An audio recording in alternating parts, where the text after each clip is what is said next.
വിഷമം കൊണ്ട് താങ്ങാൻ പറ്റത്തില്ല. അതിൻ്റെ പേരില ഞാൻ പറഞ്ഞു കഴിഞ്ഞാൽ തിരിച്ച് ബാങ്കുകാർ അല്പം മനസ്സാക്ഷി കാണിച്ചായിരുന്നെങ്കിൽ ഇനി ആർക്കും ഈ ഒരു അവസ്ഥ വരില്ലേ, ആർക്കും മരത്തില്ലേ. ഈ ആളിന് പകരം കൊടുക്കാൻ ബാങ്കുകാർക്ക് പറ്റുമോ? ഈ പൈസ തിരിച്ചടച്ചാൽ അവർ ആളിനെ തിരിച്ചു കൊടുക്കുമോ? വായ്പ എടുക്കുമ്പോഴുണ്ടാകുന്ന സന്തോഷം തിരിച്ചടവിലും ഉണ്ടാകണം. കേരളത്തിലെ എല്ലാ വായ്പാ ബാങ്കുകളിലും നമ്മൾ കാണുന്ന ഒരു ബോർഡാണ്. കൊല്ലം ക്ലാപ്പന സ്വദേശി വിജയന് ഇതുമായി എന്താണ് ബന്ധം? 2014 വിജയൻ ചേട്ടൻ ബാങ്കിൽ നിന്ന് ലോൺ എടുത്തത്. എന്തിൻ്റെ ആവശ്യത്തിലായിരുന്നു എടുത്തത്? ഹൗസിംഗ് ലോൺ, വീട് പണിയുന്നതിന് വേണ്ടി. അന്ന് ഗൾഫിലായിരുന്നോ? അങ്ങനെ ലോൺ എടുത്ത് അടയ്ക്കാൻ പറ്റിയില്ല. എൻ്റെ ഭർത്താവിനൊരു ഹാർട്ട് പേഷ്യൻ്റ് ആയിരുന്നു. എന്നിട്ടും കടമായതിൻ്റെ പേരിലാണ് ഗൾഫിൽ നിന്നത് ഇത്രയും വയസ്സായിട്ടും. പക്ഷെ അടയ്ക്കാൻ ഇടയ്ക്കിച്ചിരി പറ്റാതെ പോയി. നമുക്ക് 2006 എടുത്തത്. അപ്പോൾ കഴിഞ്ഞ വർഷം 2022 RRI പറഞ്ഞ് നോട്ടീസ് വന്നായിരുന്നു. ഞാൻ ആ തൊഴിലുറപ്പ് സ്ഥലത്ത് സൈറ്റിൽ നിന്നപ്പോൾ അവിടെ ആ വില്ലേജിൽ നിന്ന് കൊണ്ട് തന്നത് ഒപ്പിട്ട് ഞാനത് കൈപ്പറ്റി. എന്നിട്ട് അത് കൊണ്ടുവന്ന് അവിടെ കാണിച്ച്, എന്നിട്ട് ഞാൻ ഹെഡ് ഓഫീസിൽ പോയി. അവിടെയും പറഞ്ഞ് പൈസ ഉടനെ കൊണ്ടുവന്ന് ക്ലോസ് ചെയ്യണം, എല്ലാം ഒരു വീട് ജപ്തിയാകുമെന്ന് പറഞ്ഞു. ഞാൻ പറഞ്ഞു സാറേ, എനിക്കിതിനിപ്പോൾ ഇത് വിൽക്കാതെ പറ്റത്തില്ല, എത്രയും പെട്ടെന്ന് ഞാൻ വിറ്റ് ഇത് ക്ലോസ് ചെയ്യാമെന്ന് പറഞ്ഞു. അങ്ങനെ പിന്നെ ഈ കഴിഞ്ഞ ഒരു വർഷം നമുക്ക് അടയ്ക്കാൻ പറ്റിയില്ല, നിവർത്തിയില്ലാതായിപ്പോയി. അതിൻ്റെ പേരില്ല, അല്ലാതെ എനിക്ക് പുറത്ത് ഇച്ചിരി ബാധ്യതയുള്ളതാണ്. അതിൻ്റെ പേരിൽ നമുക്ക് ബാങ്കിലോട്ട് കയറാൻ പറ്റാതെ വന്നുപോയി. അങ്ങനെ ഇപ്പോൾ ഈ വർഷം കഴിഞ്ഞ മാസം ഞാൻ 2 തവണ ബാങ്കിൽ പോയി.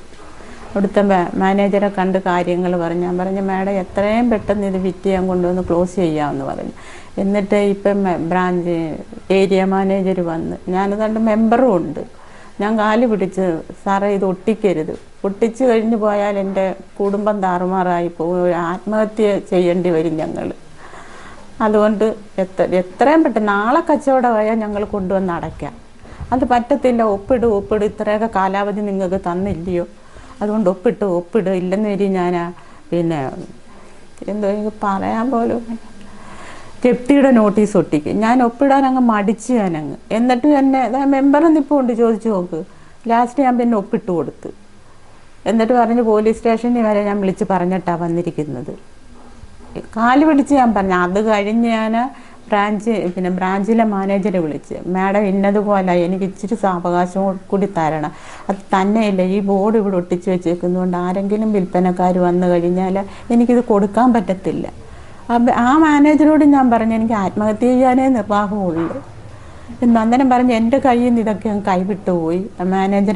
ഏരിയ മാനേജറെ വിളിച്ചിട്ട് വിവരം പറയാൻ 4 വട്ടം ഞാൻ വിളിച്ചിട്ടും ആ സാറ് ഫോൺ എടുത്തില്ല. തിരിച്ചൊന്ന് ജസ്റ്റ് ഒന്ന് വിളിക്കുക പോലും ചെയ്തിട്ടില്ല. ഇനി മോൻ്റെ അടുത്താണ് ഞാൻ വിളിച്ചിട്ട് പറഞ്ഞത്. മോനത് ഇല്ല, വിഷമം കൊണ്ട് താങ്ങാൻ പറ്റത്തില്ല. അതിൻ്റെ പേരില ഞാൻ പറഞ്ഞു കഴിഞ്ഞാൽ തിരിച്ച് സംഭവിക്കുമെന്നുള്ള പേടി കൊണ്ട് ഞാൻ പറഞ്ഞത്. എൻ്റെ മോനോടാണ് ഞാനെല്ലാം പറയുന്നത്. എൻ്റെ മോന അബദ്ധവശത്തെ വിളിച്ച് പറഞ്ഞ് താങ്ങാൻ പറ്റാതായി പോയി. എന്നെ വിളിച്ചില്ല അന്ന്, പിന്നെ എന്നെ വിളിച്ചിട്ടേ ഇല്ല. എനിക്കിനി അടയ്ക്കാൻ നിവർത്തിയില്ല.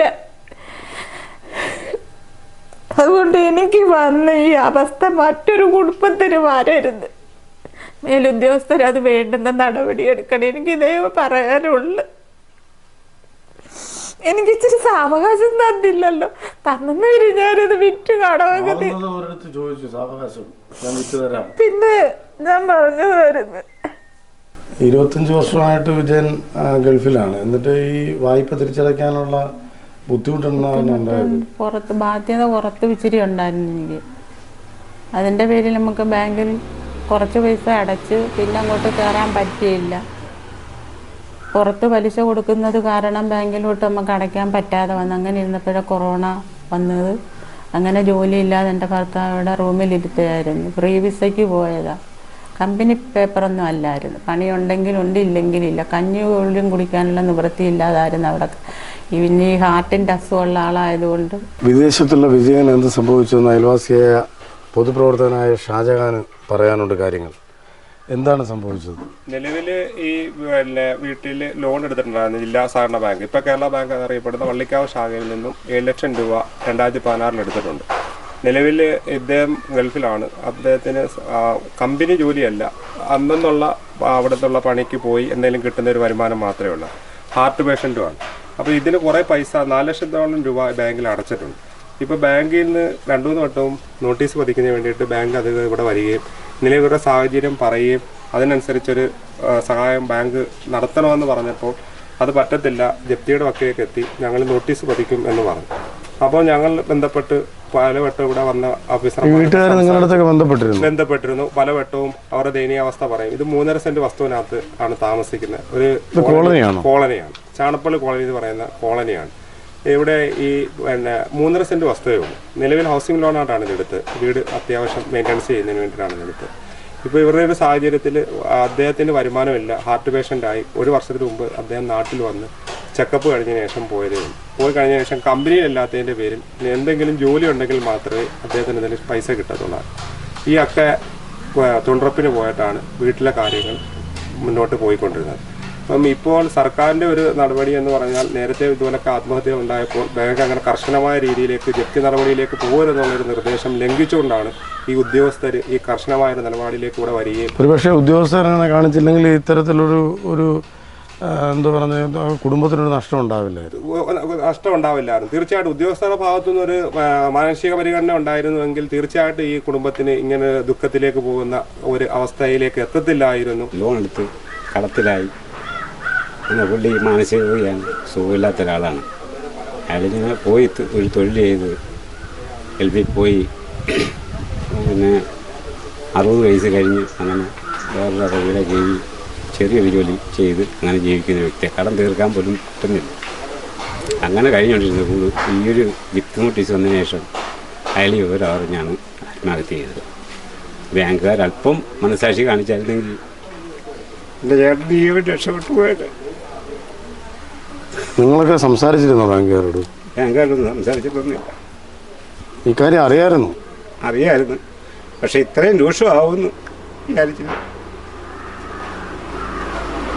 കുടുംബത്തിലൊക്കെ ഒരുപാട് കഷ്ടപ്പാടുകളും പ്രശ്നങ്ങളും ഒക്കെ ഉണ്ടല്ലോ. എല്ലാവരും എൻ്റെ മിത്രങ്ങൾ മൊത്തം കഷ്ടപ്പാടുകളിലാണ് ജീവിക്കുന്നത്.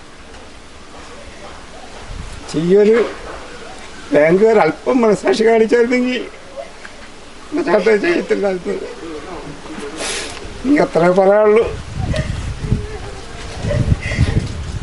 എൻ്റെ കുടുംബത്തിലെ മൊത്തം കണ്ണീരിലാക്കിയ അവസ്ഥയായിരുന്നു. പക്ഷെ ഇതൊന്നും ബാങ്കുകാർക്ക് എന്താ നേട്ടം? എൻ്റെ ചേട്ടൻ്റെ ജീവൻ പോയി, ബാങ്കുകാർക്ക് എന്തിനകത്ത് നേട്ടമുണ്ട്? അവർക്ക് അടയ്ക്കാനുള്ള പൈസ മൊത്തം കൊടുക്കണം.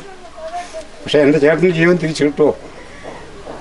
അവരല്പം മനസാക്ഷി കാണിച്ചാൽ മതിയായിരുന്നു. ഈ ഒരു ക്രൂരത കാണിക്കരുതായിരുന്നത്. വലിയൊരു സങ്കട കടലിലാണ് ഈ കുടുംബം. വിജയൻ്റെ സഹോദരി, അവരുടെ വാക്കുകൾ നമുക്ക് കേൾക്കാം. ഞങ്ങളുടെ അച്ഛൻ്റെ കാലം കഴിഞ്ഞ ഞങ്ങൾക്ക് എൻ്റെ അച്ഛനായിരുന്നു എൻ്റെ ആങ്ങളെ മൂത്ത. എൻ്റെ ആങ്ങളൊക്കെ ഗതി വന്നത് ഞങ്ങൾക്ക് ഒരുപാട് സങ്കടമുണ്ട്. ഞങ്ങളെല്ലാം സംരക്ഷിക്കേണ്ട ആളായിരുന്നു. ദൈവമേ, ഇതുപോലൊരു രീതി ആർക്കും വരില്ലേ ഭഗവാനെ. ഞങ്ങൾക്ക് ആകെ വിഷമോ. എൻ്റെ ആങ്ങളെ സുഖമില്ലാതായിട്ടും പോയി കിടന്ന് കഷ്ടപ്പെട്ടു. ഇങ്ങനൊരു ജീവിതം ആർക്കും കൊടുക്കരുത്. ഞങ്ങൾക്ക് സഹിക്കാൻ പോയി. ഞങ്ങൾക്ക് അടുത്തടുത്ത് 3-4 മരണമായി. അതിലെല്ലാം ഞങ്ങൾ തകർന്നു നിൽക്കുക. എൻ്റെ ആങ്ങളെ ഈ ഒരു അവസ്ഥ വന്നതിന് ഞങ്ങൾക്ക് ഒരുപാട് ദുഃഖം. ഇനി ആർക്കും ഈ ഒരു അവസ്ഥ വരില്ലേ? ആർക്കും മരത്തില്ലേ? എൻ്റെ ആങ്ങളെ ഒരു ഹൃദ്രോഗിയായിരുന്നു. ഓപ്പറേഷൻ കഴിഞ്ഞ് അങ്ങോട്ട് പോയതേ ഉള്ളു. ആകെക്കൂടാണ് മാനസികമായിട്ട് ഒരുപാട് വിഷമത്തിലായിരുന്നു. എൻ്റെ കൂടെ ഈ ജപ്തി വന്നതിലാണ് ഇത്രമേ സംഭവിക്കാൻ കാര്യം. ഞങ്ങൾ എന്നും വിളിച്ച് സമാധാന വാക്ക് പറയുമായിരുന്നു. പക്ഷെ ഒരു നിമിഷത്തേക്ക് ഞങ്ങൾ ആരെയും ചിന്തിച്ചില്ല.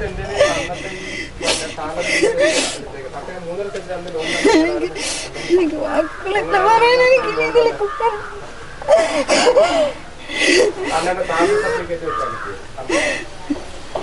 ഈ ജപ്തി നടപടികൾക്ക് വേണ്ടി നോട്ടീസ് ഒട്ടിക്കാൻ ബാങ്കുകാർ ഇവിടെ വന്നപ്പോൾ ഉണ്ടായിരുന്നു അല്ലേ? ബാങ്കുകാർ ഇവിടെ വന്നെന്നും പറഞ്ഞ് എന്നെ വിളിച്ചപ്പോൾ ഞാനിവിടെ വന്നു. അന്ന് ഞാൻ പറഞ്ഞ് പിന്നെ സാറേ അത് ഇപ്പോൾ ഒട്ടിക്കരുത്, കാരണം അവരിപ്പോൾ ഞങ്ങൾക്കൊരു സാവകാശം തരണം, ഞങ്ങളോട് തന്നെ പറഞ്ഞ് വസ്തു വിൽക്കുന്നതിന് വേണ്ടി ഞങ്ങൾ ആളിനെ നോക്കിക്കൊണ്ടിരിക്കുക, അത് വിറ്റ് കഴിഞ്ഞാൽ ഉടനെ തന്നെ ബാങ്കിൽ ഇടപാട് തീർക്കാതെ ഒട്ടിച്ച് കഴിഞ്ഞാൽ പിന്നെ അതൊരു ബുദ്ധിമുട്ടല്ലേ, അതുകൊണ്ട് വരുന്ന നോക്കുന്നവർക്ക് ബുദ്ധിമുട്ടല്ലേ, അതുകൊണ്ട് സാറത് ഒട്ടിക്കരുത് എന്ന് പറഞ്ഞാൽ അതെനിക്ക് പറ്റത്തില്ല, അത് ഒട്ടിക്കാതെ എൻ്റെ പിന്നെ ശമ്പളത്തിൽ നിന്നവർ പിടിക്കും, എനിക്ക് ഒട്ടിച്ചെങ്കിലേ പറ്റത്തുള്ളൂ എന്ന് പറഞ്ഞു. അപ്പോൾ ഈ അക്ക ഒട്ടിക്കാൻ തയ്യാറാവാതെ നിന്നപ്പോഴത്തേന് പറഞ്ഞ് ഈ പേപ്പറിൽ ഒപ്പിട്ട് കൊടുക്കാൻ പറഞ്ഞു. അപ്പോൾ ഒപ്പിട്ടില്ല, ഒപ്പിടാതെ മാറി നിന്നപ്പോഴത്തേന് പറഞ്ഞ് ഇത് ഒപ്പിട്ട് തന്നാൽ ഒട്ടിക്കത്തില്ലെന്ന് പറഞ്ഞു. അങ്ങനെ പറഞ്ഞു കഴിഞ്ഞപ്പോഴത്തേന് ആ അക്ക ഒപ്പിട്ട് കൊടുത്തതിന് ശേഷം ഇറങ്ങി നിന്നിട്ടാണ് ഇത് ഒട്ടിച്ചത്. അന്നേരം പറയുന്നു ഒട്ടിക്കല്ലേ, ഇത് ഒട്ടിക്കരുത്, ഞങ്ങൾക്ക് സാവകാശം എന്താ, ഞങ്ങൾ എത്രയും പെട്ടെന്ന് ഇതിന് തീരുമാനം ഉണ്ടാക്കുന്നുണ്ട്, കാരണം ഞങ്ങളെ ഏൽപ്പിച്ചു, ഞാനത് വാർഡ് മെമ്പറാണെന്ന് പറഞ്ഞ് ഞങ്ങളടുത്താണ് ഏൽപ്പിച്ചിരിക്കുന്നത്, ഞങ്ങൾ ആളിനെ കൊണ്ടുവരുന്നുണ്ട്, എത്രയും പെട്ടെന്ന് തന്നെ അടച്ച് തീർക്കാമെന്നും പറഞ്ഞു. ഈ അണ്ണൻ ഈ വീട് വാങ്ങിച്ച് ഇതിനകത്ത് കുറച്ച് മെയിൻറ്റെയിൻ ചെയ്ത സമയത്ത് ഞാൻ പഞ്ചായത്ത് മെമ്പറായിരുന്നു, ഞാൻ തന്നെയാണ് ലോണിന് വേണ്ടിയെല്ലാം NOC വാങ്ങിച്ച് കൊടുക്കുകയൊക്കെ ചെയ്തെല്ലാം ലോണെല്ലാം വാങ്ങിച്ച് ഒരു വീട് വൃത്തിയാക്കി അവർ താമസമായി കഴിഞ്ഞപ്പോഴത്തേന് പോയിട്ട് അണ്ണൻ എനിക്കൊരു സമയത്താണ് സുഖമില്ലാതെ അറ്റാക്ക് ഇവിടെ വന്ന് ചികിത്സയും കഴിഞ്ഞ് എല്ലാം പോയ പുറകിന് ചികിത്സയ്ക്ക് വേണ്ടിയൊക്കെ നാട്ടുകാരൊക്കെ ഒരുപാട് പൈസ അന്നേരം പെട്ടെന്ന് അസുഖമായിട്ട് വന്നു, അവിടുന്ന് അസുഖമായിട്ട് വന്നിട്ട് ഇവിടെ വന്ന് വീണ്ടും അറ്റാക്ക് വന്ന് അങ്ങനെ പരിമല ഹോസ്പിറ്റലിൽ കൊണ്ടുപോവുകയും അവിടെ പിന്നെ അഞ്ചോടെ ചെയ്യുകയൊക്കെ ചെയ്ത് അങ്ങനെ ചെയ്ത് ഇരിക്കുന്ന സമയത്താണ് പിന്നീട് വീണ്ടും ഇത് കടമുണ്ടല്ലോ എന്ന് പറഞ്ഞ് പോയി. അപ്പോഴത്തേന് തന്നെ പുറത്ത് ഈ ചികിത്സയ്ക്കും അല്ലാതെ എല്ലായിടത്തും അതിനകത്ത് ഒരുപാട് കടങ്ങളുണ്ടായിരുന്നു. അപ്പോൾ ഇതെല്ലാം കൂടെ വന്നപ്പോഴത്തേന് ഇവർ ബാങ്കിലെ വസ്തു എന്തോന്നാവുമല്ലോ എന്ന് നാട്ടുകാർ വലിയ പ്രശ്നങ്ങൾ ഉണ്ടാക്കിയപ്പോഴത്തേന് നാട്ടുകാരുടെ കടം തീർക്കാൻ വേണ്ടി അവർ നെട്ടോട്ടൊരു സമയത്താണ് കൊറോണ എല്ലാം വന്ന് അവിടെ അവർ ബുദ്ധിമുട്ടിലായി. അങ്ങനെ ആ ജോലി അവർക്ക് ചെയ്ത് തീർക്കാൻ പറ്റാത്തൊരവസ്ഥയിലായപ്പോഴാണ് ഇത് അടയ്ക്കൽ പെൻഡിങ് വന്നത്.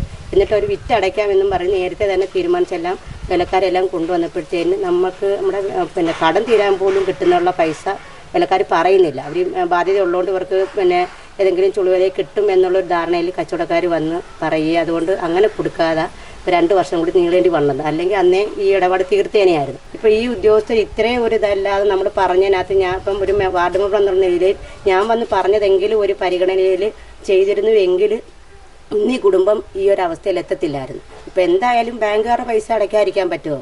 പറ്റത്തില്ല, അവർക്ക് അത് അടയ്ക്കേണ്ടിയും വരണം. പിന്നെ ഈ ആളിന് പകരം കൊടുക്കാൻ ബാങ്കുകാർക്ക് പറ്റുമോ? ഈ പൈസ തിരിച്ചടച്ചാൽ അവർ ആളിനെ തിരിച്ചു കൊടുക്കുമോ? ആ ഒരു മനസ്സിലാക്കി ഇത്തരത്തിലുള്ളൊരു ദുഃഖകരമായ അവസ്ഥയാണ് അതെല്ലാം പറഞ്ഞു. അതെല്ലാം കേട്ടുകൊണ്ട് നിൽക്കുന്ന ഒരേ ഒരു വ്യക്തി ഞാൻ മാത്രമേ ഉള്ളായിരുന്നു കേട്ടുകൊണ്ട് നിൽക്കുന്നത്. ആക്കെ എന്നെ കരഞ്ഞോണ്ടാണ് വിളിക്കുന്നത്, ഞാൻ ഓടി വരികയും ചെയ്തത്. എന്നിട്ടും നിർബന്ധപൂർവമായി ബോർഡ് നിർബന്ധമായിട്ട് ഒട്ടിക്കത്തില്ല എന്ന് പറഞ്ഞിട്ട് പേരിലാണ് ആ പേപ്പർ ഒപ്പിട്ട് കൊടുത്തത് പോലും.